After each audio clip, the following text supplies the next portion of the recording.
Coucou, j'ai décidé de faire la correction de ce petit travail en vidéo parce que je trouvais que c'était plus intéressant que vous entendiez la correction plutôt que vous la lisiez bêtement. Alors on vous demandait si chaque situation était risquée ou pas risquée. C'est parti? Vous êtes prêts? Alors pour cette situation, elle est risquée. Alors c'est risqué, je crois ils disent dans le petit texte, alors on va rester sur cette idée-là, c'est risqué. Ok, pourquoi c'est risqué? Tout simplement parce que cette demoiselle, elle est en train de changer une ampoule. Elle change une ampoule alors que le courant est encore branché, est encore allumé. J'avoue, je sais pas trop comment tourner ça. Est encore branché, et fonctionne encore, peut-être mieux. Le courant passe dans les circuits de la maison. Tiens, c'est pas mal ça. De la maison. En effet, elle change une ampoule alors que le courant électrique passe dans les circuits de la maison. Et on a vu dans la petite vidéo, pour ceux qui l'ont regardé, que dans les circuits de la maison, le courant, il est à peu près égal à 220 volts. C'est énorme, d'accord? C'est énorme, c'est beaucoup trop. C'est à partir de là qu'on considère que le corps est en danger. De toute façon, enfin même un petit peu plus, ça serait aussi en danger. D'accord? Ok. Qu'est-ce qu'il faudrait qu'elle fasse? Il faudrait qu'elle débranche. Alors, on dit qu'elle doit disjoncter le compteur électrique. Je vous ferai une petite vidéo tout à l'heure, ou demain, ou je sais pas quand, sur le compteur électrique pour vous montrer. C'est bien parce que d'habitude, quand je suis en classe, je dis « je vous montrerai », et puis là, en fait, je vais pouvoir vous montrer en vrai. Ok, et puis de toute façon, même à la maison, vous pouvez regarder comment ça fonctionne. Je suis sûre que papa et maman sont aptes à vous dire où est le compteur électrique.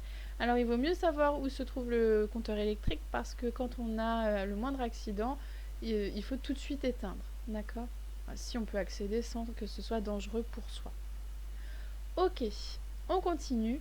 Ici, est-ce que cette situation est risquée?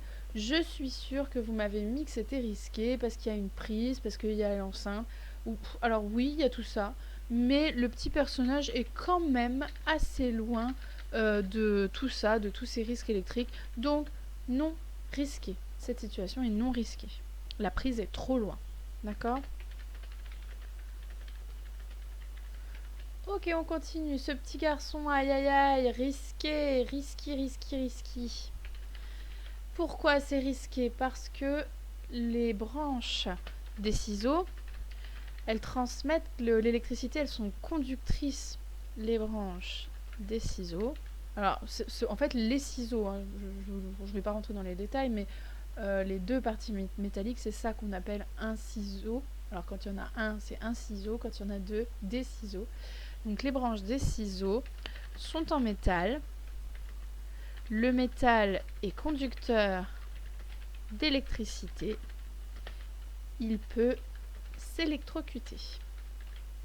Comme la petite dame là-haut, il peut s'électrocuter. C'est pas terrible, hein, la taille d'écriture de la maîtresse. Hop. En effet, il peut s'électrocuter. Et c'est encore pareil, c'est la même chose, 220 volts dans les mimines. Alors sur les ciseaux, il y a une partie qui est en plastique bien souvent. Ça n'empêche pas que c'est très dangereux. D'accord? On s'amuse pas de toute façon à mettre les doigts dans la prise ou même les ciseaux. Cette dame-là, risquée, pas risquée? Pas risquée. Et ben non, regardez, elle a bien débranché son petit toaster. Elle a bien débranché le toaster avant de le réparer. Très bien, madame. Un bon point pour vous. Alors là, vous allez encore me dire « Oui, mais maîtresse, il y a la bouteille d'eau à côté du téléphone. » Alors oui, mais l'eau est contenue dans une bouteille. Aux dernières nouvelles, il y a un bouchon, donc elle va pas sortir par miracle. D'accord? No problem, les gars. On va se détendre, la pauvre dame. Ok, on passe à la suite. Notre petite demoiselle, là, qui est en train de se faire sécher les cheveux dans la baignoire. Hyper risqué. Et si si elle fait tomber le sèche-cheveux?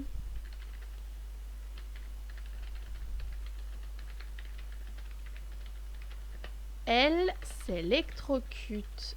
Et oui, parce que dans le sèche-cheveux passe du courant. Le courant, s'il tombe dans l'eau, ça va faire une électrocution. D'accord? Ok. Elle s'électrocute. Boum, 220 volts dans la baignoire. C'est ce qui est arrivé à un grand chanteur qui s'appelle... blague, j'ai perdu son nom. La catastrophe. Mais non, cette année-là, etc. Là, oh là là, quelle catastrophe. Claude François, ça y est, ça revient. Claude François qui a été repris par notre ami Matt Pokora. Il s'est électrocuté. Alors lui, c'était pas avec un sèche-cheveux, c'était avec une ampoule dans sa baignoire. Apparemment, il aurait voulu changer son ampoule tout en prenant sa douche ou son bain. Je ne sais pas. Toujours est-il qu'il s'est électrocuté. Il est décédé. Il y a une institutrice il n'y a pas très longtemps, hein, comme quoi on a beau faire des cours, même nous ça nous paraît pas très très fut-fut. Je ne sais plus, je crois que c'était son téléphone portable qui était branché et elle le touchait dans son bain. Il est tombé dans l'eau, patatras, électrocution.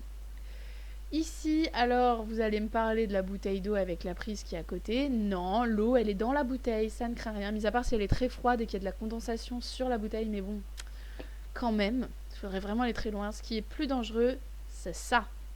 Pourquoi? Parce qu'on dit que les fils sont dénudés. Oh, j'ai oublié. Les fils, bah bien sûr, Laurent. Risqué. Les fils sont dénudés. Si le courant n'a pas été éteint au disjoncteur,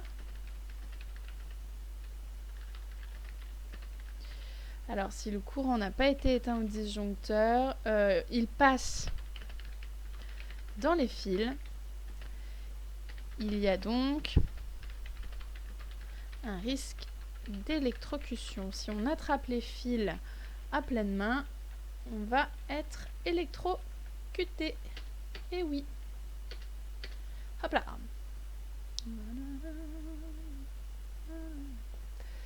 Ok, très bien, on continue. Ici, risqué, pas risqué. Alors, j'avoue que celui-ci me pose problème. Pourtant, j'ai eu ce genre de choses chez moi. Alors, pourquoi? Parce que il y a deux versions. Pour moi, on va dire que c'est risqué. Comme ça pose pas de problème. On ne pose rien sur les radiateurs. Enfin, c'est là où je me corrige. Sur les radiateurs électriques. Au risque qu'ils prennent feu. D'accord? Oula. Il y avait eu un truc il n'y a pas très longtemps sur des pyjamas qui étaient faits à l'étranger, en Chine, je crois, et qui étaient de mauvaise qualité. Et du coup, les gens les posaient sur les radiateurs, mais en même temps, on ne pose pas sur un radiateur électrique. Alors, à côté de ça, ce qui me pose un peu problème, c'est cette petite vanne. Je ne sais pas si c'est celle pour modifier la température ou si c'est une vanne d'évacuation de gaz pour faire la vidange du radiateur. Mais on ne sait pas si c'est un électrique. Vu la forme qu'il a, ça a l'air d'être un radiateur électrique. D'accord? Mais ça pourrait être un radiateur avec de l'eau dedans, en fait. Je ne sais pas. Mais on va partir du principe que c'est risqué et qu'on ne pose rien sur un radiateur électrique car ça peut prendre feu. Ok? Très bien. Hop. Allez, encore 3 petites images. Est-ce qu'elle vous paraît sécure, cette image-là? Bon, bah, au niveau électrique, moi j'y vois pas trop d'inconvénients. Le fer à repasser, il est posé relativement haut, il est débranché, il ne risque pas de tomber sur l'enfant. Ce qui peut être dangereux, c'est de laisser le radiateur branché sur la table à repasser et qu'un enfant puisse s'approcher parce que les tables à repasser, c'est quand même pas très costaud. D'accord? Donc là, pas risqué. Le fer à repasser est débranché et il est posé sur une surface stable. C'est-à-dire que pour bouger une machine à laver, les enfants, vous réveillerez demain matin. On verra si vous y arrivez. Ici, Alors, j'ai deux versions. Je suis sûre qu'il y a des papas et des mamans qui vont dire mais si, on peut. Alors en effet, même moi, chez moi, c'est un petit peu sur ce système-là. Euh, En vrai, cette situation n'est pas vraiment risquée. D'accord? C'est-à-dire qu'en effet, chez vous, vous pouvez avoir des prises. Cependant, ce qui est dangereux, c'est qu'il soit relié à quelque chose, à un portable ou je ne sais quoi, même un rasoir électrique ou une brosse à dents électrique. C'est ça qui est dangereux en fait. C'est le fait que c'est relié à quelque chose qui peut tomber. D'accord? Donc, cette situation pour moi, elle est risquée. On ne branche pas un appareil électrique à côté d'un point d'eau. Maintenant, pourquoi je vous dis, il y a des parents qui peuvent dire mais si, on peut le faire. Parce que bien souvent, dans les maisons, il y a ce genre de prise. Par exemple, c'est ce que je vous disais, pour les rasoirs, c'est pas des rasoirs, les épilateurs, les rasoirs, si, les rasoirs pour les papas, les brosses à dents électriques, c'est ce que je vous disais. Il y a ce genre de prise à côté d'un point d'eau dans une salle de bain. Il y a des normes, d'accord? Je crois que c'est une norme qui est à 20 ou 30 cm du point d'eau.